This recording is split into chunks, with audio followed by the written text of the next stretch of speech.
Good morning વિદ્યાર્થી મિત્રો. શ્રી લાલ બહાદુર શાસ્ત્રી વિદ્યાલય boys e learning એજ્યુકેશનની અંદર આપનું હાર્દિક સ્વાગત કરું છું. ધોરણ 12 અર્થશાસ્ત્રની અંદર પાઠ ચોથો બેન્કિંગ અને નાણાકીય નીતિ. આગળ ગયા વિડીયોની અંદર આપણે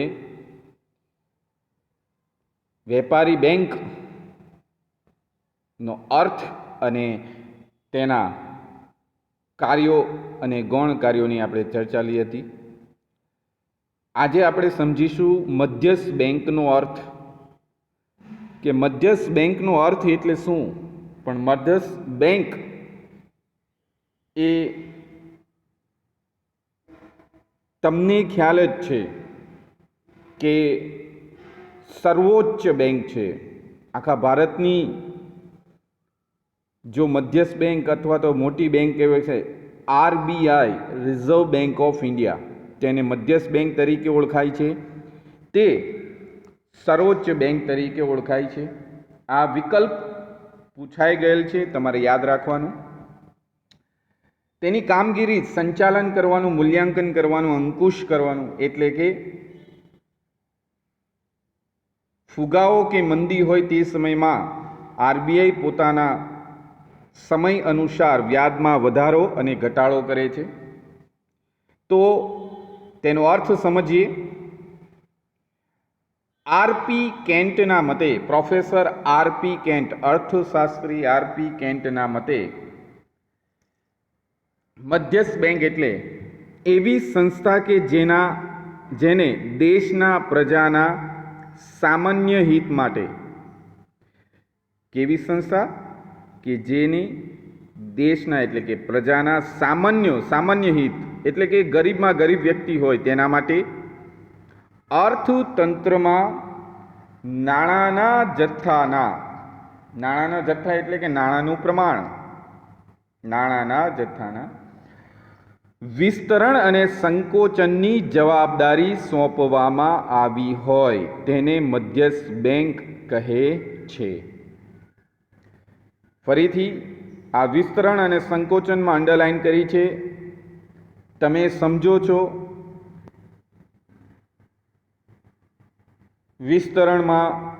વિસ્તરણમાં ર ભૂલાઈ ગયો છે, સરખું વાંચજો.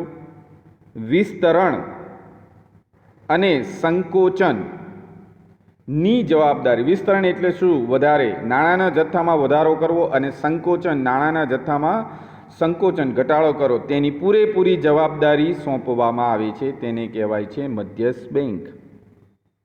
ફરીથી યાદ કરી લઈએ કે જે દેશના પ્રજાના સામાન્ય હિત માટે અર્થતંત્રમાં નાણાંના જથ્થાના વિસ્તરણ અને સંકોચનની જવાબદારી સોંપવામાં આવી હોય તે બેંકને મધ્યસ્થ બેંક તરીકે ઓળખાય છે. આ મધ્યસ્થ bank RBI, reserve bank of India, A banking ક્ષેત્ર મદદ કરે છે, નાણાંનું નિયંત્રણ કરે છે, પ્રોત્સાહન કરે છે, તેમજ આર્થિક હિત માટે અથવા તો આર્થિક વિકાસ માટે નાણાકીય સ્થિરતા જાળવવાનું કામ કરે છે, નાણાંની હેરફેર માટેનું કામ કરે છે, તેના મૂલ્યની જાળવણી માટેનું કામ કરે છે. કહેવાનો મતલબ કે જ્યારે અમેરિકન ડોલરની સામે આપણા ભારતનો રૂપિયો નીચો અથવા તૂટતો હોય તેને સ્થિરતા લેવામાં, તેના મૂલ્યમાં સુધારો કરવા માટેનો પ્રયત્ન કરે છે. આરબીઆઈની સ્થાપના ક્યારે થઈ? આ પ્રશ્ન પૂછાય છે કે આરબીઆઈની સ્થાપના એ 1 એપ્રિલ 1935માં થઈ હતી. પેજ નંબર 40 ઉપર છે, તમે વાંચી શકો છો. ₹5 કરોડના ખાનગી મૂડી રોકાણથી શરૂઆત થઈ.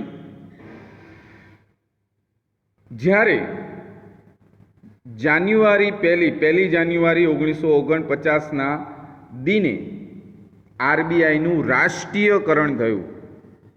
એટલે આ વસ્તુ તમારે યાદ રાખવાની છે.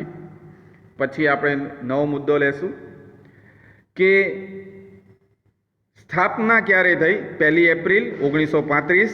રાષ્ટ્રીયકરણ ક્યારે થયું? તો 1 જાન્યુઆરી 1949. તમારા સ્ક્રીન ઉપર મોસ્ટ આઈએમપી પ્રશ્નો, વારંવાર આ પ્રશ્ન પૂછાયો છે 3 માર્ક્સમાં, 2 માર્ક્સની અંદર, 1 માર્ક્સમાં, કે રિઝર્વ બેંક ઓફ ઇન્ડિયાના કાર્યો સમજાવો, એટલે કે નાણાકીય કાર્યો.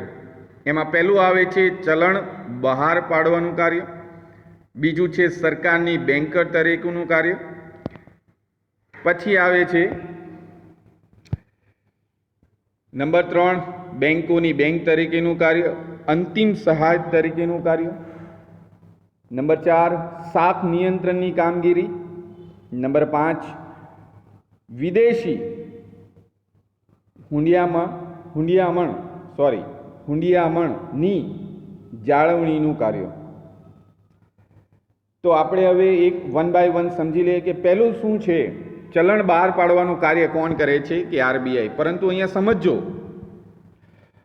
2 રૂપિયા અને 2 રૂપિયાથી વધુ રકમની નોટ છાપવાની અને બજારમાં મૂકવાની ફરજ આરબીઆઈની છે, અધિકાર આરબીઆઈનો છે. જ્યારે ચલણી સિક્કાઓ અને 1 રૂપિયાની કાગળની નોટ ભારત સરકારના નાણાં ખાતા દ્વારા બહાર પાડે છે. એટલે ફરીથી યાદ રાખજો, આમાં વિકલ્પમાં પૂછાયો છે વારંવાર કે ચલણી સિક્કા અને 1 રૂપિયાની નોટ કોના દ્વારા બહાર પડાય છે? તો ભારત સરકારનું નાણું ખાતું. 2 રૂપિયા અને 2 રૂપિયા કરતાં વધુ રકમની નોટો કોણ બહાર પાડે છે? તો આરબીઆઈ. પરંતુ સરકારના એજન્ટ તરીકે RBI, reserve bank of India, તેમની વહેંચણી કરવાની પણ જવાબદારી નિભાવે છે. એટલે પહેલું કાર્ય શું છે? ચલણ બહાર પાડવાનું કાર્ય. નંબર 2 સરકારની બેન્કર તરીકેનું કાર્ય. એટલે આરબીઆઈ કેન્દ્ર સરકાર હોય, રાજ્ય સરકાર હોય કે પછી સ્થાનિક સરકાર હોય, પંચાયત હોય, તેમના નાણાકીય વ્યવહારો અથવા સલાહ સૂચન માટે ફરજ બજાવે છે. એક એજન્ટ તરીકે ઘણા કામ કરે છે. નંબર 1 સરકારના બોન્ડ, સરકારના ખાતાઓ, ચલણી સિક્કાઓ, 1 રૂપિયાની નોટ વગેરેનો વહીવટ કરે છે તથા સરકારને ધિરાણ પણ આપે છે. કહેવાનો અર્થ કે સરકારની બેન્કર, એટલે કે જેવી રીતે આપણે કોઈ બેંકમાં ખાતું ખોલાવ્યું હોય તે રીતે આરબીઆઈમાં મધ્યસ્થ બેંકની અંદર એ સરકારનું ખાતું હોય છે, અલગ અલગ ખાતા હોય છે અને પૂરેપૂરું નાણાકીય વ્યવહાર આરબીઆઈ સંભાળે છે, સલાહ સૂચન કરે છે, ચલણી સિક્કાઓ બહાર પાડવાનું કાર્ય કરે છે, 2 રૂપિયા કરતાં વધારે નોટ છાપવાનું કામ કરે છે, ધિરાણ આપવાનું કામ કરે છે. આ થયો નંબર 2. નંબર 3 બેંકોની બેંક અને બેંકોના અંતિમ સહાયક તરીકેનું કાર્ય. બેંકોની બેંક એટલે કે જ્યારે કોઈ પણ બેંક નુકસાનીમાં જતો હોય તો તેને પ્રોત્સાહિત કરે છે, તેને સાચવે છે અથવા મદદ કરે છે. તેથી બેંકોની બેંક અને બેંકોના અંતિમ સહાયક તરીકેનું કાર્ય બજાવે છે. આરબીઆઈના જે નિયમો છે એ દરેક વેપારી બેંક, શિડ્યુલ બેંક, સહકારી બેંકની અંદર લાગુ પડે છે. વેપારી બેંકની ધિરાણ અંગેની સાચી દિશા નક્કી કરે છે. વ્યાજના દર આદેશ એટલે કે આદેશ અનુસાર વધારો ઘટાડો કરી શકાય છે. તેમજ નાણાકીય કટોકટીમાં અથવા કોઈ કારણોસર નાણાંનો પુરવઠો બેંકમાં ઘટી જાય તો અંતિમ સહાયક તરીકેની જવાબદારી આરબીઆઈ નિભાવે છે. તો આ થયું તમારે નંબર 3. નંબર 4 બહુ સિમ્પલ, શાખ નિયમનની કામગીરી. શાખ નિયમન એટલે કે શાખ સર્જન. જો અર્થતંત્રમાં શાખ સર્જન ન થાય તો આર્થિક વિકાસ થશે નહીં. એટલે કે નાણાકીય નીતિના વિવિધ સાધનો વડે આરબીઆઈ વેપારી બેંકો દ્વારા શાખ સર્જનની પ્રવૃત્તિ તથા નાણાંના પુરવઠાનું નિયમન કરે છે. નિયમન એટલે કે સાચવણી, સંચાલન, નિયંત્રણ. એટલે શાખ સર્જન કોણ કરે છે? વેપારી બેંક. પણ નિયમન કોણ કરે છે? તો આરબીઆઈ. કોના દ્વારા થાય છે? આરબીઆઈના નિયમો દ્વારા. તો આ તમારે ધ્યાન રાખવું જોઈએ કે વેપારી બેંક શાખ સર્જન તો કરે છે, પણ નિયમન સંચાલન કોણ કરે છે? તો આરબીઆઈ. નિયમો કોના લાગુ પડે? આરબીઆઈ. નંબર 5, વિદેશી હુંડિયામણની જાળવણીનું કાર્ય. હુંડિયામણ એટલે કે ડોલર. કે જ્યારે પણ કાયદાકીય રીતે હુંડિયામણનો દર સ્થિર રાખવો હોય તો આરબીઆઈ હુંડિયામણનો દર નક્કી કરે છે. એટલે કે બજારમાં વિદેશી હુંડિયામણની માંગ અને પુરવઠા દ્વારા નક્કી થાય છે વિદેશી હુંડિયામણનો દર. વિદેશી હુંડિયામણની ખરીદ કે વેચાણ એ હુંડિયામણની સરખામણીમાં એટલે કે બીજા દેશોના ચલણની સામે ભારતના રૂપિયાનું મૂલ્ય જાળવે છે. ખરીદી કરવી છે કે વેચાણ કરવું છે તેની દરેક પ્રકારની સ્થિતિ અથવા દિશા એ કોણ નક્કી કરે છે? આરબીઆઈ. વિદેશી હુંડિયામણના જથ્થાની સાચવણી કે જે વિદેશી હુંડિયામણમાં ઘટાડો કે વધારો થાય તેનું પૂરેપૂરું ધ્યાન આરબીઆઈ રાખે છે. તો આ થયું તમારે 5 મુદ્દા યાદ રાખવાના છે. આ પાઠની અંદર 2 મોસ્ટ પ્રશ્ન, વેપારી બેંકના કાર્યો અને આરબીઆઈના કાર્યો. ત્યારબાદ આરબીઆઈના બિન નાણાકીય કાર્યો. પેલા નાણાકીય કાર્યો હતા, બિન નાણાકીય કાર્યો. એમાં પહેલું છે નિયમન અને દેખરેખની કામગીરી, બીજું છે પ્રોત્સાહનના કાર્યો, ત્રીજું છે સમાવેશી વિકાસ માટેના કાર્યો. તો આ 3ને આજે આપણે સમજીશું કે નિયમન અને દેખરેખની કામગીરી એટલે શું? કે નાણાં બજારની અંદર, મૂડી બજારની અંદર આરબીઆઈ દેખરેખ અને નિયમનનું કાર્ય કરે છે. એટલે કે દરેક બેંકોની, વેપારી બેંકોની શાખામાં વિસ્તરણ, કામ કરવાની પદ્ધતિ તેમજ નાણાકીય સંસ્થાઓ, સહકારી બેંકો વગેરેની કામગીરી ઉપર આરબીઆઈ નિયમન અને દેખરેખની કામગીરી કરે છે. આ બિન નાણાકીય છે. ત્યાર પછી આવે છે પ્રોત્સાહનનું કાર્ય. પ્રોત્સાહન એટલે કે બેંકની અંદર અથવા બેંકોમાં વધુને વધુ ખાતા ખોલાવવા. ઉદાહરણ તરીકે જનધન યોજના. શા માટે? જો બેંકની અંદર કોઈ નાણાંનો પુરવઠો જ ન હોય તો કોઈને ધિરાણ કરી શકે નહીં. એટલે બેંકમાં વધુને વધુ ખાતા હોય અને વધુને વધુ વ્યક્તિના ખાતા હોવાથી વધુ નાણાંનો પુરવઠો જમા થાય અને તેનાથી વધુને વધુ શાખ સર્જન થાય. આપણા દેશમાં અનેક લોકોએ બેંકમાં ખાતા ખોલાવ્યા નથી. અત્યારે દરેક વિદ્યાર્થી હોય, કામ કરતો મજૂર હોય, નોકરિયાત હોય, ઉદ્યોગપતિ હોય, દરેક વ્યક્તિએ બેંકની અંદર ખાતું ખોલાવવું ફરજિયાત હોય છે. વિદ્યાર્થીઓને શિષ્યવૃત્તિ માટે, નોકરિયાતને સેલરી માટે, ઉદ્યોગપતિને ખાસ કરીને ઓનલાઈન ટ્રાન્ઝેક્શન કરવા માટે.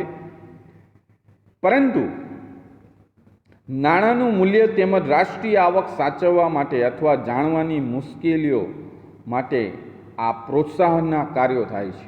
એટલે કે પહેલું, જાગૃતતા લાવવી પડે. બેંક વિશેની જાગૃતતા લેવી પડે, કઈ કઈ સેવા આપે છે.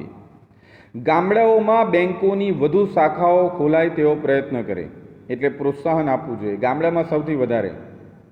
તેમજ અસંગઠિત નાણાં બજાર અને સંગઠિત નાણાં બજાર. હવે આ બે શબ્દની અંદર થોડું સમજી લઈએ. અસંગઠિત એટલે ખાનગી, સંગઠિત એટલે કે સરકારી. નાણાં બજાર એટલે કે બેંક વધુને વધુ પ્રયાસો કરે અને લોકોના હિત માટે સહકારી બેંકને પ્રોત્સાહન આપવું જોઈએ. ઉદાહરણ તરીકે જનધન યોજના. નંબર 3, સમાવેશી વિકાસ માટેના કાર્યો. સમાવેશી વિકાસ માટેના કાર્યો એટલે શું? કે અર્થતંત્રમાં આર્થિક ભિન્નતા તથા ગ્રામીણ શહેરી ભિન્નતા વધુ હોય છે. એટલે કે ધનિક વર્ગ, ગરીબ વર્ગ, ગ્રામ્યમાં, શહેરીની અંદર ભિન્નતા જોવા મળે છે અને તેના કારણે આર્થિક પરિવર્તનોને કારણે દરેકને લાભ મળી શકતો નથી, પરંતુ સમાવેશ કરવો જરૂરી છે. જેટલો લાભ ઉદ્યોગપતિને મળે છે એટલો સામાન્ય વ્યક્તિ ગરીબને મળવો જોઈએ. ગરીબી રેખા નીચે જીવતા BPL, બિલો પોવર્ટી લાઇન, ગરીબી રેખા નીચે જીવતા લોકોને પ્રાપ્ત થવો જોઈએ. RBI તેના માટે બેન્કિંગ ક્ષેત્રની અંદર ઘણા બધા સતત પ્રયાસો કરતી રહે છે. તેમજ ખેતી ઉદ્યોગ, નાના કદના ઉદ્યોગો, સ્વરોજગારી, પરંપરાગત ગૃહ ઉદ્યોગો વગેરેની અંદર ઊંચું અથવા ખાસ ધિરાણ વ્યવસ્થા ઊભી કરે છે. તેમજ ધિરાણ વ્યવસ્થા માટે જાણકારી અને જાગૃતિ વધે તેનો પ્રચાર કરે છે. તમારી બુકની અંદર 41 પેજ ઉપર પ્રધાનમંત્રી જનધન યોજનાનું સંચાલનની વાત લખેલી છે કે RBI તેનું સંચાલન કરે છે, ગ્રાહકોના હિત અને હકની જાળવણી કરે છે. તો આ બધા વિકાસના કાર્યો બિન નાણાકીયમાં સમાવેશ થાય છે. આ પ્રશ્ન મોસ્ટ MP છે, તમારે યાદ કરીને લખવાનો છે.